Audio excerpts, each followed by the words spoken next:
सहेलियों से घिरी संजना बहुत सज धज के बैठी हुई है। गपशप करती लड़कियों के बीच वो एकदम शांत बैठी हुई है, जैसे तेज हवा में डोलते बादलों के बीच चांद बैठा हो। एक पल के लिए खुद को शीशे में निहारती हुई कहीं खोई हुई है। आज उसकी शादी है, दूसरी शादी। अब आप उसकी अभी चल रही शादी को छोड़कर उसकी पहली शादी के बारे में जानने को उत्सुक होंगे। वो भी बताएंगे, पर थोड़ा धीरज रखिए। संजना के चेहरे पर दूसरी शादी का अफसोस नहीं दिख रहा था, उसके चेहरे पर संतुष्टि थी। कुछ साल पहले संजना एक साधारण सी लड़की, ना पहनावे से मॉडर्न लगती थी, ना व्यवहार से। किसी से ज्यादा बातचीत नहीं करती थी, अकेली खुश रहती थी अपनी धुन में। उसके आसपास क्या हो रहा है इससे उसे कोई मतलब नहीं होता था। उसकी अपनी ही दुनिया थी जिसमें वो खोई रहती थी। अपने परिवार के साथ एक छोटे से कस्बे में रहती थी। कस्बा छोटा था, लेकिन लोगों के दिल बड़े थे। शहरों की तरह एक मकान में भी अजनबियों की तरह नहीं रहते थे, बल्कि एक दूसरे से घुल मिलकर रहते थे। खैर, कहानी पर आगे बढ़ते हैं। सब कुछ सामान्य चल रहा था। तेजी से बदलते समय के साथ लोगों की सोच भी बदल रही थी। संजना के पापा ने संजना को अच्छी शिक्षा के लिए उसकी बुआ के पास शहर भेज दिया। यहाँ सब कुछ बदला हुआ था। संजना के लिए खुद को इस माहौल में ढालना मुश्किल हो रहा था, लेकिन समय के साथ सब ठीक हो जाता है। अब संजना शहरी जीवन जीना सीख चुकी थी। स्कूल की पढ़ाई भी पूरी हो गई। अब उसे कॉलेज में दाखिला लेना था। आज कॉलेज में वो मेरिट लिस्ट देखने आई थी। कैसी हो संजना? किसी ने आवाज दी। पीछे मुड़कर देखा तो एक लड़का खड़ा था। शक्ल कुछ जानी पहचानी लग रही थी, लेकिन याद नहीं आ रहा था। दिमाग पर काफी जोर डालने के बाद संजना बोली, अरे मयंक, तुम यहाँ? मयंक संजना के कस्बे में रहता था। जब संजना वहां रहती थी तो अच्छे दोस्त हुआ करते थे। दोनों के परिवारों में आना जाना रहता था। कस्बे के साथ बहुत कुछ छूट गया था, लेकिन अचानक चलते चलते कोई पुराना दोस्त मिल जाए तो दिल में जो एहसास होता है उसे बयां ही नहीं किया जा सकता। हाँ, मैं कॉलेज में एडमिशन लेने आया था, मयंक बोला। और घर पर सब कैसे हैं? अंकल आंटी, दिव्या दीदी सब अच्छे हैं, और दिव्या की शादी भी तय कर दी है, मयंक ने बताया। और तुम?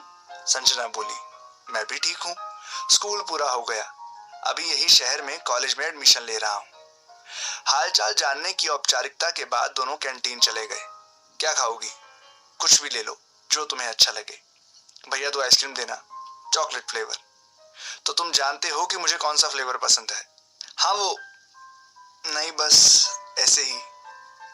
कोई बात मयंक की होठों तक आते आते रह गई। अच्छा, अब तो रोज मिलना रहेगा कॉलेज में। चलती हूँ, कहकर संजना चली गई। मयंक भी अपने किराए के कमरे पर चला गया। आज संजना से मिलकर उसे एक अलग ही खुशी हो रही थी।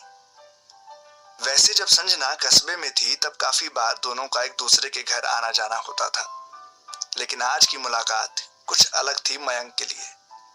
अगले दिन मयंक कॉलेज पहुंचा तो पता चला क्लास का समय 10 बजे से है। वो 9 बजे ही आ गया था।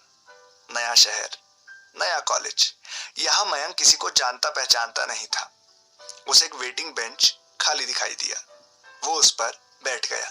तभी अनजानों की भीड़ से एक जानी पहचानी आवाज आई। हेलो मयंक। संजना थी। यहाँ क्यों बैठे हो? वो बोली। मैं किसी को जानता नहीं, सो यहाँ बैठ गया। मुझे तो जानते हो ना? संजना ने हंसते हुए कहा। क्लास में अभी टाइम था। दोनों कैंटीन पहुंच गए। क्लास खत्म हुई तो दोनों पार्क में बैठकर गपशप मारने लगे। अभी रोज का सिलसिला हो गया। दोनों क्लास से पहले कैंटीन में होते और क्लास के बाद पार्क में। मैं 1 हफ्ते के लिए घर जा रहा हूँ, मयंक बोला। ओके, अगले हफ्ते मिलते हैं।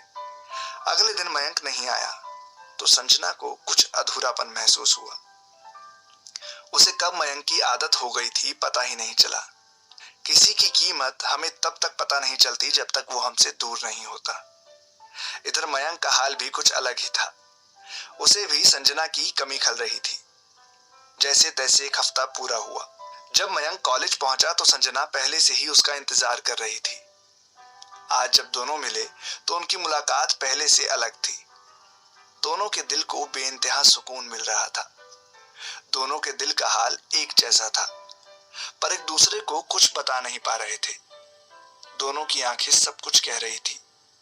आंखें वो सब कुछ कह देती है जो कहना शब्दों के बस में नहीं होता। जब नजर शर्माती हुई हल्की सी झुक जाती है, वो एहसास शब्द बयां नहीं कर सकते।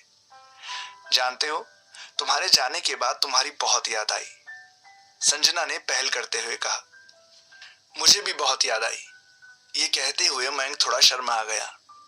एक हफ्ते की जुदाई उन्हें इतना करीब ला देगी किसी ने नहीं सोचा था। इसलिए कहते हैं, जो होता है अच्छे के लिए होता है। अब दोनों के एक दूसरे के लिए एहसास बदल गए थे। दोनों अब दोस्त से बढ़कर हो गए थे। हर चीज बदल गई थी। सॉरी, चीज नहीं, बस नजरिया बदल गया था। कैंटीन में पहले की तरह आइसक्रीम खाते थे, पर अब एक ही आइसक्रीम को खाते। पहले की तरह पार्क में बैठते, पर अब पार्क की हर चीज उन्हें रोमांटिक लगती। कितना सब बदल जाता है ना प्यार करने वालों के लिए। पागल होते हैं ये प्यार करने वाले। इतना प्यार करते हैं कि मेरे जैसे नौसीखी लेखक के लिए इसे शब्दों में ढालना मुश्किल हो जाता है। आज दोनों पार्क में बैठे थे, नरम घास पर हाथ फैला रहे थे। धीरे से मयंक का हाथ संजना के हाथ पर आ गया। संजना शर्मा गई। पहली बार प्यार से छुआ था मयंक ने उसे। उस स्पर्श से दोनों के दिल में भर भर के प्यार उमड़ रहा था। बिना कुछ बोले चुपचाप।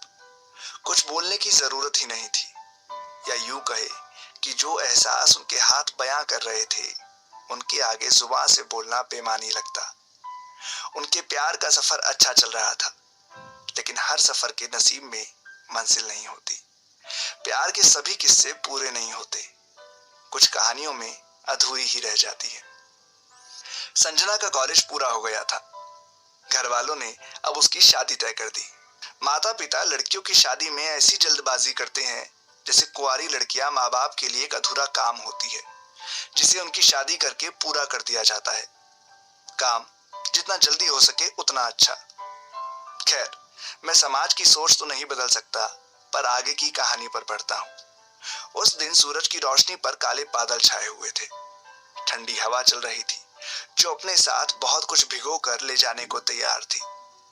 उस दिन संजना ने मयंक को मिलने बुलाया था, आखिरी बार मिलने। हम दोनों ने काफी अच्छा समय साथ बिताया है, लेकिन अब मुझे किसी और के साथ जीवन बिताना है। मेरी शादी हो रही है मयंक। मयंक एकदम मूर्ति बनकर खड़ा था। सब कुछ उसके सामने था। उसके हाथ से सब जा रहा था, लेकिन वो कुछ कर नहीं पा रहा था। उस समय वो दुनिया का सबसे लाचार शख्स था। मैं चाहती हूँ तुम मुझसे कुछ वादे करो। करोगे ना? संजना बोली। मयंक के मौन को स्वीकृति समझकर उसने बोलना चालू किया। पहला वादा करो कि मुझे हंसते हुए विदा करोगे। मैं तुम्हारी मुस्कान समेट कर ले जाना चाहती हूँ। मयंक की आंख से गिरते आंसू ने वादे की हामी भर दी थी। दूसरा वादा करो कि कभी मेरे जाने का गम नहीं करोगे। मयंक उसके एक एक शब्द को बिना कुछ बोले रोते हुए सुन रहा था। तीसरा वादा करो, हमारी यादें सिर्फ मुस्कुराने के लिए होंगी, रोने के लिए नहीं। चौथा वादा करो कि हमारे रिश्ते को अपनी व्यक्तिगत जिंदगी से अलग रखोगे। पांचवा वादा करो कि अपनी जीवन साथी को मेरी तरह ही प्यार करोगे। उसे कभी तुम दोनों के बीच में मैं महसूस नहीं होनी चाहिए। छठा वादा करो कि हमारे प्यार की निशानी के रूप में तुम एक पेड़ लगाओगे। उसकी छांव में तुम मुझे महसूस करोगे। मैं जिस भी रूप में हूं, तुम्हें सुकून देना चाहती हूं। सातवां वादा करो कि जब तुम्हारी जिंदगी अंतिम पड़ाव पर होगी, तो तुम एक बार मुझे याद करोगे। जीवन के इस मोड़ पर हमारी यादें तुम्हें सुकून देगी। मयंक की जुबान बंद थी, बस बहती हुई आंखें सब बोल रही थी। शादी दो आत्माओं का मिलन होता है। हमने दिल से एक दूसरे को चाहा। मेरी शादी तो हो चुकी है तुम्हारे साथ। ये 7 वादे 7 फेरे हैं जो हमारी शादी के साक्षी हैं।